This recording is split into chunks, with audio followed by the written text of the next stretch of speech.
दाखिला ऐलान कर दे कि जी फलां तंजीम या सियासी पार्टी पर पाबंदी लग गई, तो वो इतना स्ट्रेट फॉरवर्ड तो नहीं होता। जरा समझना चाहते हैं कि ये काबीना की मंजूरी के बाद फिर कोर्ट में जाएगा मामला, उसके बाद फिर ईसीपी के पास जाएगा। जी, इसका ये सुप्रीम कोर्ट में जाएगा। सुप्रीम कोर्ट ने फाइनली फैसला करना है कि पाबंदी लगनी चाहिए कि नहीं लगनी चाहिए। और मेरे ख्याल में तो सुप्रीम कोर्ट तो फैसला यही करेगी कि पाबंदी नहीं लगनी चाहिए। अच्छा, क्योंकि किसी पार्टी को अगर उनके एक व्यूज हैं, खास तौर से ये जो पार्टी है, ये इसके अपने व्यूज कोई एंटी पाकिस्तान तो व्यूज अभी तक सामने नजर नहीं आए।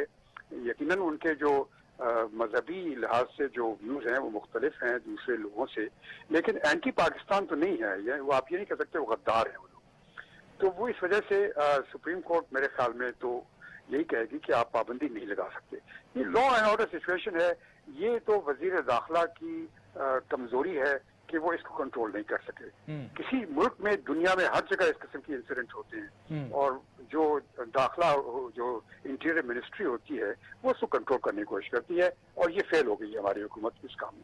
ठीक। अच्छा, इस पे शायद उस्मानी साहब, अगर ये आपसे समझना है कि अगर स्टेट की रट को एक सियासी जमात हो, मजहबी जमात हो, जो भी हो, वो चैलेंज कर ले, तो इस बुनियाद पर क्या उन पर पाबंदी नहीं लग सकती? इसको बुनियाद के आपने तो आप देखें पुलिस एहलकारों को पकड़ पकड़ के मार रहे हैं और हर जगह रोड इमलाक वगैरह नजरातश हो रही हैं, रोडें बंद हो रही हैं। लॉ एंड ऑर्डर सिचुएशन है, इसको कंट्रोल करें।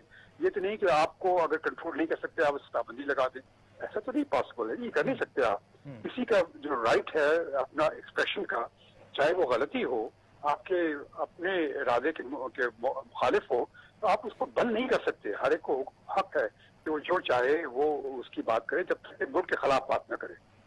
लॉ एंड ऑर्डर सिचुएशन है, लॉ एंड ऑर्डर सिचुएशन को लॉ एंड ऑर्डर सिचुएशन के तौर पर देखना चाहिए, उसको कंट्रोल करना चाहिए।